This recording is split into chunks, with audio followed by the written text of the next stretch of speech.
नमस्कार, मैं हूं समंदर सिंह राजपूत और आप देख रहे हैं समंदर अलर्ट। 1990 के दशक के बाद से एमपी में कांग्रेस अच्छे प्रदर्शन के लिए कोशिशें कर रही है। पार्टी ने सबसे अच्छा प्रदर्शन 2009 लोकसभा चुनाव में किया था। इस चुनाव में कांग्रेस ने 29 सीटों में से 12 सीटें जीती, जबकि भाजपा ने 16 सीटें जीती थी। यहाँ कांग्रेस के लिए एक बड़ी वापसी थी। ये वो समय था जब यूपीए पूर्व पीएम स्वर्गीय अटल बिहारी वाजपेयी के नेतृत्व वाले एनडीए को हराकर सत्ता में आई थी। यानी कांग्रेस अटल बिहारी वाली जो एनडीए थी उसको हराकर सत्ता में आई थी। अब 2009 में कांग्रेस ने जो 12 सीटें जीती थी, उनमें से 4 आदिवासी सीटें थी और अन्य सीटें कमलनाथ, ज्योतिरादित्य सिंधिया और अरुण यादव जैसे दिग्गजों ने जीती थी।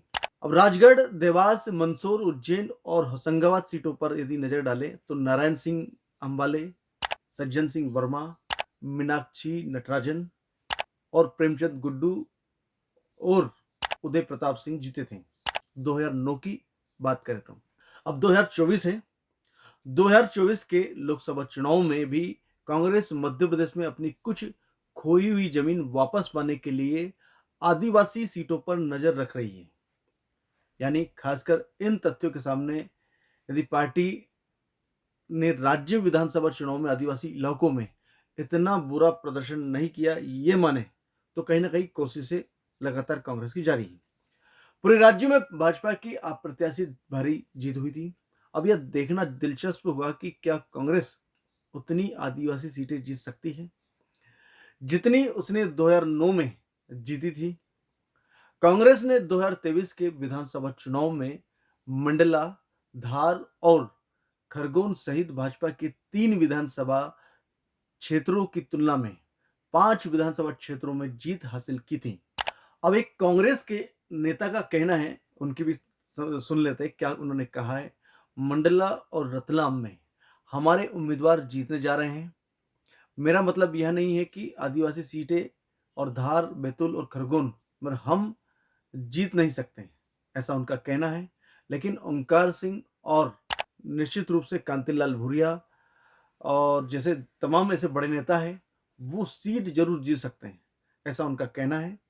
भूरिया पिछले चुनाव में उतना अच्छा प्रदर्शन नहीं किया हो, लेकिन उन्होंने पुरानी बात करें तो 2009 की, जहां पर बल्कि 2004 का चुनाव भी उन्होंने जीता था। 2009 तो जीता था, लेकिन 2004 का भी चुनाव कांतिलाल भूरिया ने जीता। जब कांग्रेस को एक केवल 4 लोकसभा सीटें मिली थी, हमें उम्मीद है कि हम आदिवासी सीटों पर और राज्य की 6 आदिवासी सीटों में से कम आधी सीटों पर अच्छा प्रदर्शन करेंगे, ऐसे कांग्रेस के एक बड़े नेता का कहना है। दूसरी ओर भाजपा के एक वरिष्ठ नेता ने कहा है कि भाजपा 6 आदिवासी सीटों सहित सभी 29 सीटें जीतने का लक्ष्य बना रही है, और सिर्फ इसलिए कि कांग्रेस ने 2009 में 6 में से 4 सीटें जीती थी, या 2023 के राज्य विधानसभा चुनाव में 5 विधानसभा क्षेत्रों पर जीत हासिल की थी। आपको यहां नहीं समझना चाहिए कि सीटें कांग्रेस की झोली में जा रही है, ऐसा नहीं है, ऐसा उनका कहना है। बीजेपी के एक बड़े नेता का उन्होंने कहा है कि अगर आप 2009 के चुनाव के बारे में बात कर रहे हैं तो तब से अब तक पुल के नीचे बहुत पानी बह चुका है, उनका ये कहना है। उन्होंने कहा है कि नरेंद्र मरावी ने शहडोल सीट, बासुरी सिंह मसराम ने मंडला सीट, गजेंद्र सिंह ने राजू खड़ी ने धार और कांतिलाल भूरिया ने रतलाम सीट जीती थी। भूरिया को छोड़कर अब इनमें से कोई भी नेता, मतलब कोई भी बड़ा नेता मैदान में नहीं है। जो 2009 की यदि बात करें तो राजू खड़ी भाजपा में शामिल हो गए हैं। तब केंद्र में यूपीए सरकार थी, उनका पहला कार्यकाल लोगों की नजर में अच्छा रहा था, ऐसा उनका कहना है, बीजेपी के नेता का। लेकिन अब यहां मोदी लहर है और पार्टी एकमात्र आविजित गढ़ छिंदवाड़ा सहित मध्य प्रदेश में भी सभी सीटें जीतेगी। यानी छिंदवाड़ा भी इस बार जीतने की उम्मीद बीजेपी जता रही है। ये कह सकते हैं कि 29 में से 29 बीजेपी जीतना चाह रही है। लेकिन अब उन्हें याद दिलाया गया है कि 2023 के विधानसभा चुनाव में कांग्रेस उम्मीदवारों ने मंडला लोकसभा सीट के डिंडोरी, बिजिया बिछिया निवास विधानसभा और केवलारी और लाखनदोन धार के सरदारपुर, गंदवानी, कुक्ची, मनावर और बंदनावर और कसावद और भगवानपुरा जैसी कई ऐसी सीटें थी जो बीजेपी जीती। इस पर उन्होंने कहा है कि कुछ हजार वोटों से विधानसभा चुनाव जीतना लोकसभा चुनाव जीतने से अलग है। ऐसा उन्होंने कहा है, कुछ जो आदिवासी सीटें जीती है कुछ ही अंतर से जीती है, तो इसका मतलब ये नहीं कि लोकसभा चुनाव जीत सकते हैं। कांग्रेस को मध्य प्रदेश में 2009 का प्रदर्शन दोहराने की उम्मीद है। आदिवासी सीटों के जरिए कमबैक करने की कोशिश में लगी है पार्टी। अब देखना दिलचस्प होगा कि ये मुकाम कांग्रेस कितना हद तक कामयाब हो सकती है, क्योंकि अभी देखा जाए तो कई बीजेपी में मतलब कई कांग्रेस के बड़े नेता बीजेपी में शामिल हो गए। ऐसे में कांग्रेस में टूट की कगार पे है और ऐसे में वो चाह रही कि 2009 की वापसी करें। इसलिए उन्होंने कांतिलाल भूरिया और दिग्विजय सिंह जैसे बड़े नेताओं को भी मैदान में उतारा है। लेकिन इसका मतलब कतई नहीं है कि मैदान में अभी कोशिश कर रही है तो उसकी संभावना नहीं है। संभावना है और इसी संभावना के तहत कांग्रेस भी लगी है ताकि वो कमबैक कर सके।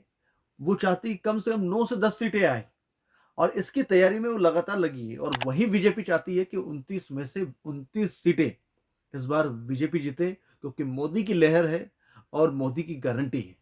इसके तहत वो लगातार अपने प्रचार कर रही है और उनकी प्रचारों की लिस्ट भी आ चुकी है और कहीं ना कहीं इस बार 29 में से 29 बीजेपी जीतने की कगार पर लगातार कोशिश कर रही है। तो वहीं कांग्रेस भी कम से कम आदिवासी क्षेत्रों में और कहाँ जहां जीत सकते हैं वहां पर 9 से 10 सीट जीतने के अनुमान जता रही है।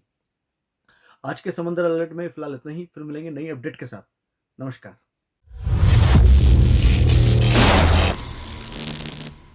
Rabindranath Tagore University Bhopal, only private university in MP to be NIRF ranked for 5 consecutive years. जहां है 600 से ज्यादा company tie-ups for placements, Atal Incubation Center for nurturing startups, Industry Academia collaboration for exposure of real industry world, 20 centers of excellence for research, साथ ही global festival विश्व रंग में शामिल होने का अवसर देता है। Rabindranath Tagore University, unlocking potential.